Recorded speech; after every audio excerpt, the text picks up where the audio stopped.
బెదిరిస్తే భయపడిపోవాలా? అలా మాట్లాడితే భయమేసింది అత్తయ్య.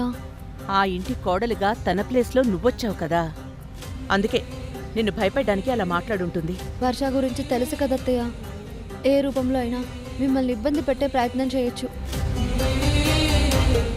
మనం ఛాన్స్ ఎందుకు తీసుకోవాలి? జాగ్రత్తగా ఉంటే చాలు. సరే ప్రియా, మీరు జాగ్రత్తగా ఉండండి. ధర్మతేజ్ గారికి ఒకసారి ఫోన్ ఇవ్వు. అలాగే అత్తయ్య. మావయ్య! ఏంటమ్మా? జైలు నుంచి అత్తయ్య గారు కాల్ చేశారు.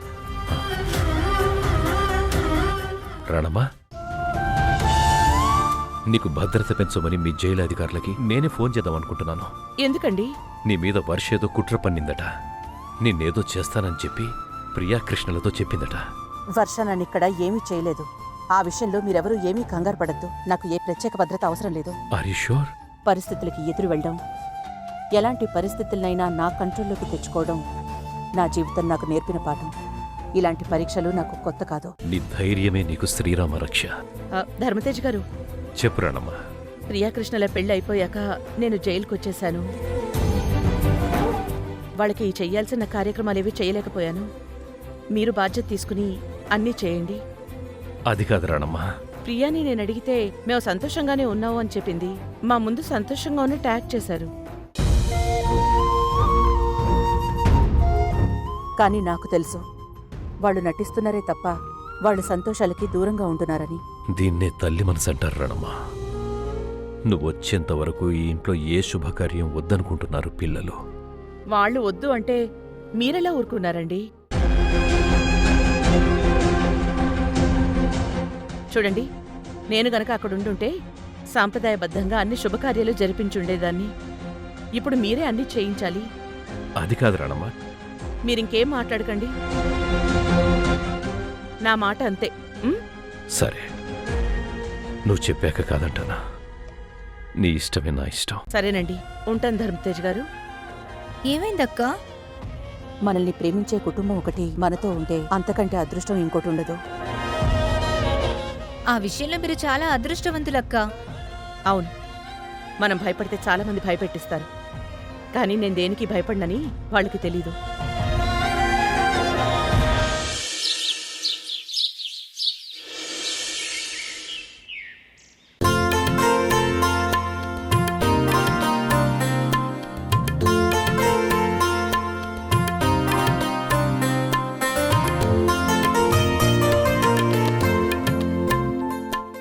అయ్యా, పెళ్లి తర్వాత జరగవలసిన వ్రతాలు పూజలు ఏమీ ఇంట్లో జరగలేదు. అవును పంతులు గారు, పెళ్లిలో జరిగిందంతా మీకు తెలుసు కదా. ఇంట్లో అలా జరిగాక నేను తర్వాత జరగాల్సిన కార్యాల గురించి ఆలోచించలేదు. కానీ రాణమ్మ తను ఇంట్లో ఉండుంటే ఏ విధంగా అయితే అన్నీ జరిపించేదో అలాగే నేను జరిపించాలని నా దగ్గర మాట తీసుకుంది. మీరే మంచి ముహూర్తం చూసి చెప్పండి.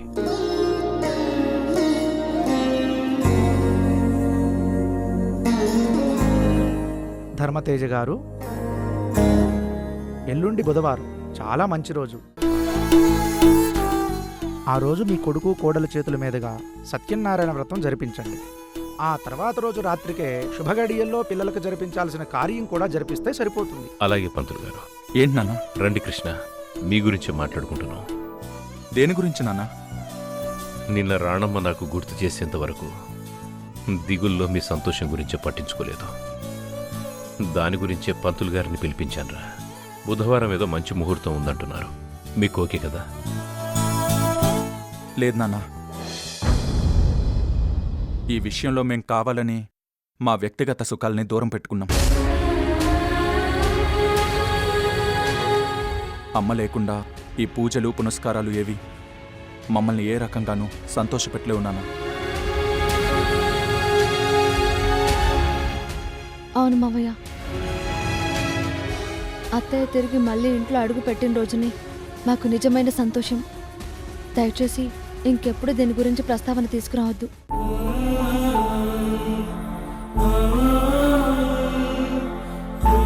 ధర్మతేజ గారు,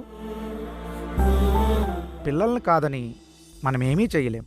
వాళ్ళ ఇష్ట ప్రకారమే ప్రస్తుతానికి ఈ ముహూర్తాల కార్యక్రమం పక్కన పెట్టడం మంచిది. రాణమ్మగారి పట్ల మీ భక్తి చూస్తుంటే చాలా ముచ్చటేస్తుందమ్మా. రాణమ్మగారు త్వరగా ఇంటికి తిరిగి రావాలని ఆ భగవంతుని కోరుకుంటున్నాను. మంచిది.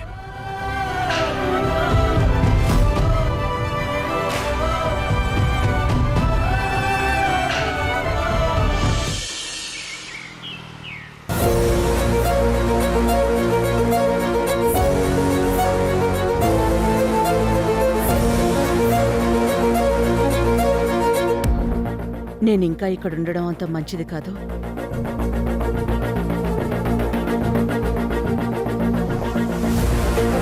అక్క, చాలాసేపటి నుంచి ఏదో దీర్ఘంగా ఆలోచిస్తూ అటు ఇటు తిరుగుతున్నావు. ఏమైందక్క? ఏమైంది మేడం? ఎందుకలా ఉన్నారు? అమృత, లక్ష్మి, నేను ఇక్కడికి వచ్చిన తర్వాత మీరు నాకు చాలా దగ్గరయ్యారు. అలాంటి మీ దగ్గర నేను నిజం దాచడం కరెక్ట్ కాదు. ఏంటో చెప్పండి మేడం. ఇక మీదట నేను ఈ జైల్లో ఉండబోవడం లేదు.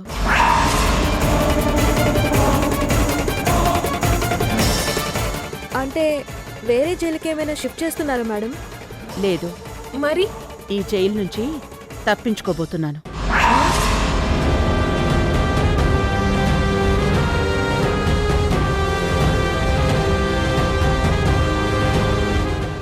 ఏంటి మేడం మీరు మాట్లాడేది? జైలు నుంచి తప్పించుకుంటున్నారా? ఎలా? అది చాలా డేంజర్ అక్క. నేనన్నీ ఆలోచించే ఈ నిర్ణయం తీసుకున్నాను. ఈరోజు రాత్రి 1:30కి నేను ఈ జైలు నుంచి తప్పించుకుంటున్నాను. ఇంపాసిబుల్ అక్క. ఆ ఈశ్వరి మేడం గురించి తెలుసు కదా. జస్ట్ ఆ సరోజను కొట్టినందుకే మిమ్మల్ని ఎలా టార్చర్ చేశారో చూశారు కదా. ఇప్పుడు ఏకంగా జైలు నుంచే ఎస్కేప్ అవుతానంటున్నారు. నాకెందుకో భయంగా ఉందక్క. అవును మేడం, ఇదివరకు కూడా ఇలాగే ఒక ఖైదీ తప్పించుకోవాలని చూస్తే ఈశ్వరి మేడం వాళ్ళని కొట్టి శాశ్వతంగా నడవలేని పరిస్థితికి తీసుకొచ్చింది. జైల్లో అందరూ చెడ్డవాళ్లే ఉండరు, కొందరు మంచివాళ్లు కూడా ఉంటారు. వాళ్ల మూలంగానే ములాఖత్లో ఒక వ్యక్తిని మీట్ అయ్యాను.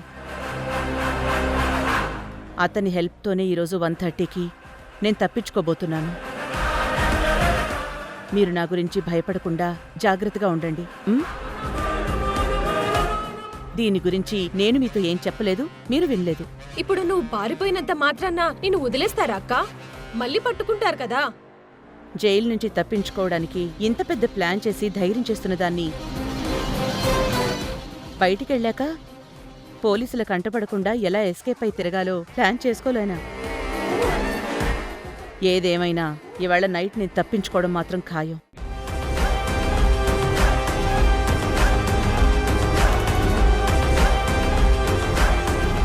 అక్క ఏదో పెద్ద ప్లాన్తోనే ఉంది, అందుకే ఇంత కాన్ఫిడెంట్ గా చెప్తుంది. అవును,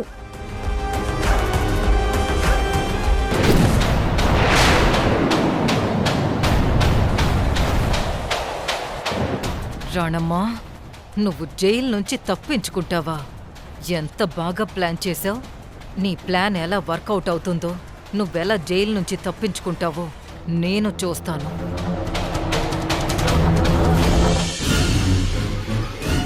మేడం, మీరు చెప్పినట్టే ఆ ఇంటిని, ఇంట్లో ఉన్న మనుషుల్ని చాలా దగ్గరగా ఫాలో అయ్యాను. అందులో ఆ ధర్మతేజ తన భార్యని జైలు నుంచి బయటకు తీసుకురావాలని శతవిధాలుగా ప్రయత్నం చేస్తున్నాడు మేడం. ఇంకా పిల్లలైతే అమ్మే జీవితం, అమ్మే లోకం అన్నట్టు ఫీల్ అయిపోతున్నారు.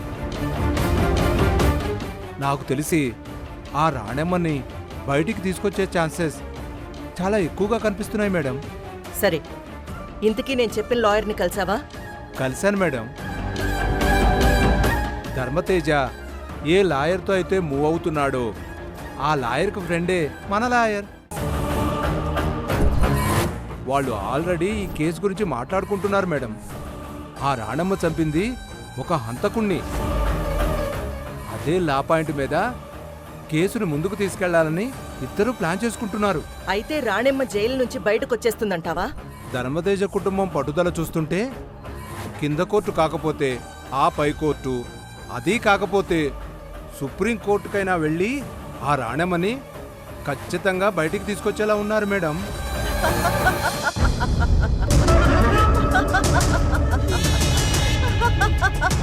ఏంటి మేడం అలా నవ్వుతున్నారు?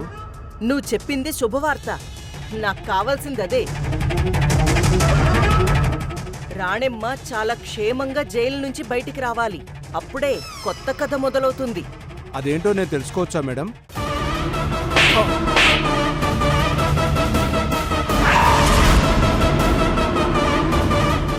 నేను చెప్పింది చేయడానికి మాత్రమే నువ్వున్నావు. తెలుసుకోవడం, సలహాలివ్వడం ఇది నీ పని కాదు.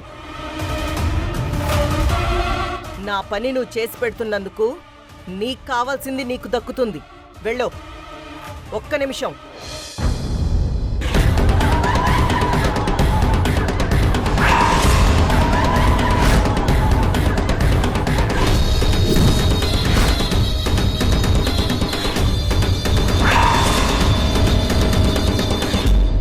మీరు ఈ చీకటి ప్రపంచం నుంచి బయటకు వచ్చిన రోజు సునామీనే అనుకుంటాను మేడం.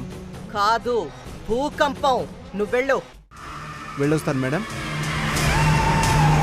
రాణెమ్మా, నువ్వు తొందరగా రావమ్మా.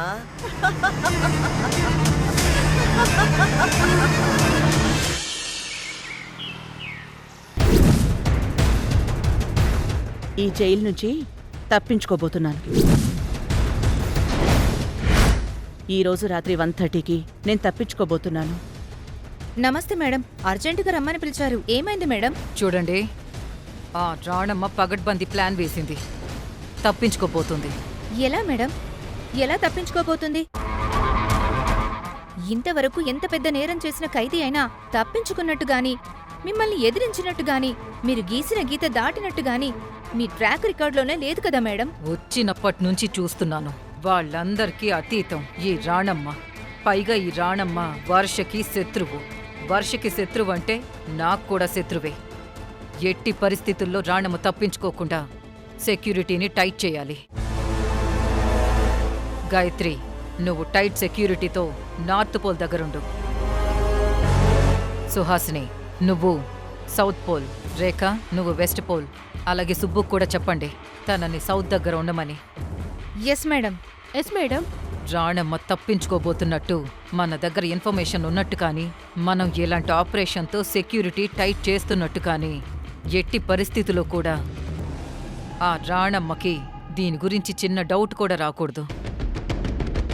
సీసీ ఫుటేజ్ కూడా కరెక్ట్గా వాచ్ చేయండి. రాణమ్మ తప్పించుకోబోయే లాస్ట్ మినిట్లో తనని రెడ్ హ్యాండెడ్గా పట్టుకుని లాక్ చేద్దాం. అప్పుడు దాని కాళ్ళు చేతులు విరగొట్టి మళ్లీ జీవితంలో బయటకు పోలేనంతగా శిక్ష పడేలా చేసి శాశ్వతంగా ఈ జైలు 4 గోడల మధ్య మగ్గిపోయేలా చేద్దాం. అర్థమైందా? అర్థమైంది మేడం. ఇలాంటి ఛాన్స్ కోసం అది జైలుకొచ్చినప్పటి నుంచి ఎదురు చూస్తున్నాను. ఎట్టి పరిస్థితిలో కూడా ఈ ఛాన్స్ మిస్ చేయకూడదు. ఆ రాణమ్మ చరిత్ర ఈ రోజు నైట్ 1:30కి ముగుస్తుంది. వెళ్ళండి. Yes madam.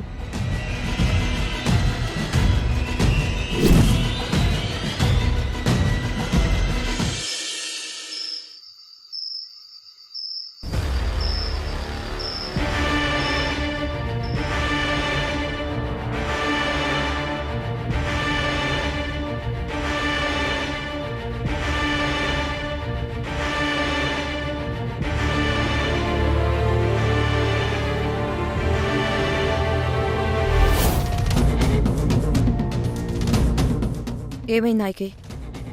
కాలుగాలిన పిల్లిలాగా అలా తిరుగుతున్నావు? ఆ రాణమ్మ గురించి మీరు చెప్పింది కరెక్టే మేడం. ఎత్తుకు పై ఎత్తు వేసే పెద్ద ప్లాన్లో ఉంది తను. ఏంటా ప్లాను? మన ఖైదీలు ఇన్ఫర్మేషన్ ఇచ్చారు. ఇవాళ రాత్రికే రాణమ్మ జైలు నుంచి తప్పించుకోబోతోందంట. రాణమ్మ జైలు నుంచి తప్పించుకుంటుందా? మరి ఈ విషయం ఈశ్వరి మేడంకి చెప్పావా? ఈశ్వరి మేడంకి కూడా తెలిసి చాలా టెన్షన్గా ఉన్నారంట. ఎలాగైనా రాణమ్మను పట్టుకోవాలని జైలు చుట్టూ గట్టి బందోబస్తు ఏర్పాట్లు చేస్తున్నారంట. అయినా కూడా రాణమ్మ ఖచ్చితంగా తప్పించుకుంటుందని నా మనసు కనిపిస్తుంది మేడం. అందులో ఎలాంటి డౌటు లేదు. ఆ రానమ్మ మైండ్లో ఒకటి ఫిక్స్ అవ్వకుండా అంత ఈజీగా ఏదీ ప్లాన్ చేయదు. ఎవరైనా ప్లాన్ ఏ ప్లాన్ బి అని పెట్టుకుంటారు, కానీ ఈ రానమ్మ ప్లాన్ సి కూడా పెట్టుకుని ప్రిపేర్ అయ్యి ఉంటుంది. తన ప్లానింగ్ ఎప్పుడు ఎట్నుంచి స్టార్ట్ చేస్తుందో ఎండుకొచ్చే వరకు కూడా మనలాంటి వాళ్ళు కనిపెట్టలేరు. అంత పర్ఫెక్ట్గా ప్లాన్ చేస్తుంది ఆ రాణమ్మ. కానీ రాణమ్మ ప్లాన్లోకి ఈ వర్ష ఇన్వాల్వ్ అవుతుందని తనకు తెలీదు. తను ఎన్ని ప్లాన్లు ప్రిపేర్ అయ్యున్నా నా ప్రిపరేషన్ నాకుంటుంది. ఎలా చేద్దాం మేడం? చంపేద్దాం.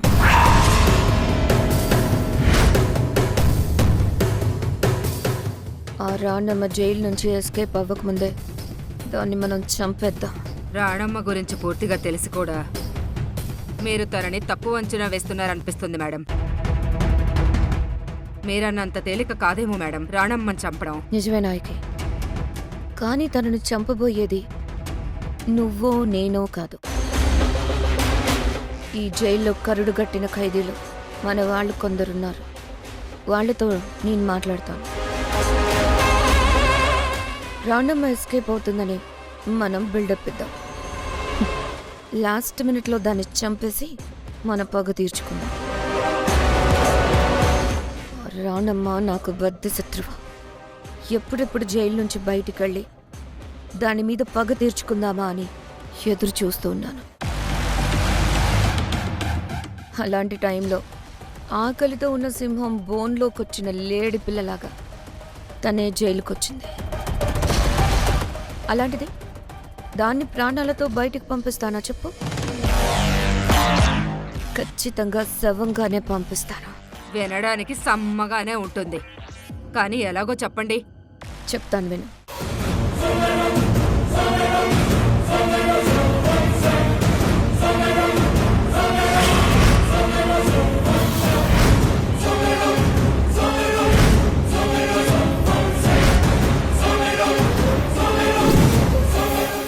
ఎప్పటిదాకా రాణమ్మని ఎలా చంపుతారా అని అనుమానం ఉండేది. మీ ప్లాన్ విన్నాక రాణమ్మ శవమే నా కళ్ళ ముందు కనిపిస్తుంది మేడం. అయితే రేపు పేపర్లో జైల్లో రాణమ్మ మరణం అని హెడ్లైన్స్ వస్తుంది కదా? అంతేకాదు, రాణమ్మ జైలు నుంచి ఎస్కేప్ అవ్వబోతుంటే తోటి ఖైదీలు అడ్డుకోబోతూ అనుకోని పరిస్థితుల్లో రాణమ్మని చంపేశారని కూడా వస్తుంది. ఎత్తుకి పై ఎత్తు అంటే ఇదే నాయకి. నువ్వు వెళ్ళి ఆ పనిలో ఉండు. అలాగే మేడం.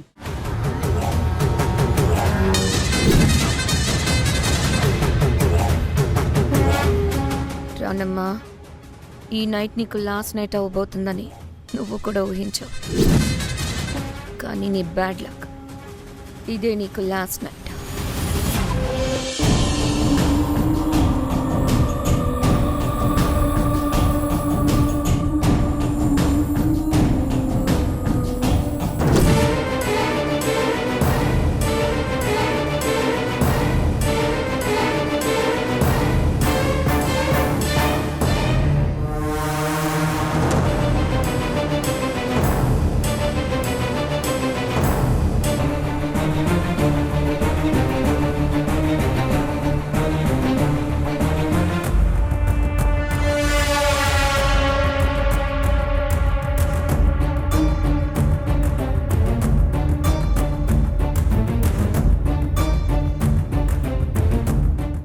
నమస్తే మేడం.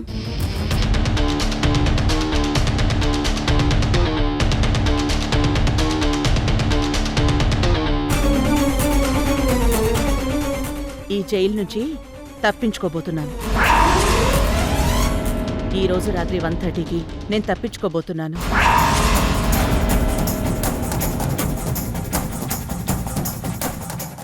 ఒక్క నిమిషం మేడం. ఏంటి? డే టైంలో ఎలాగూ పనిచేస్తున్నావు, నైట్ టైంలో ఏదో సరదాగా గడపాలనిపిస్తుంది. ఏదైనా గేమ్ ఆడాలి అనుకుంటున్నావు. గేమ్ ఆడుకుంటారా? ఇప్పుడు మిమ్మల్ని బయటకు వదిలి మీతో క్రికెట్, కబడ్డీ కూడా ఆడించాలా ఏంటి? ఆహా, అవే వద్దులేండి మేడం. చెస్ బోర్డ్ ఇస్తే మా పాటికి మేము ఆడుకుంటాం, మిమ్మల్ని డిస్టర్బ్ చేయం. ఇదేమన్నా నీ ఇల్లు అనుకుంటున్నావా? మేడం, సెంట్రీని అడిగితే ఎలాగో ఇవ్వరు, మిమ్మల్నే అడగమంటారు. మీరేమో డైలీ ఈవినింగ్ 6 తర్వాత ఉండరు. ఎలాగో ఇవాళ ఉన్నారు కదా, కనీసం ఈ రోజైనా కొంచెం టైంపాస్ చేస్తాం. ఆ చెస్ బోర్డ్ ఏదో ఇప్పించండి మేడం, ప్లీజ్. ప్లీజ్ మేడం, ఇవ్వండి మేడం.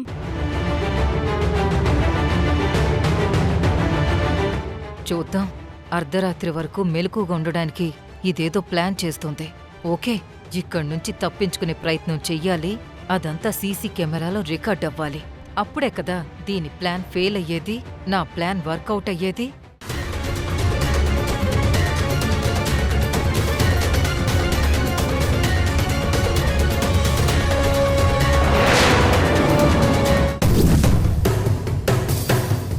ఆ రాణమ్మ ప్లాన్ చేస్తే ఖచ్చితంగా దాన్ని వర్కౌట్ చేసి తీరుతుంది.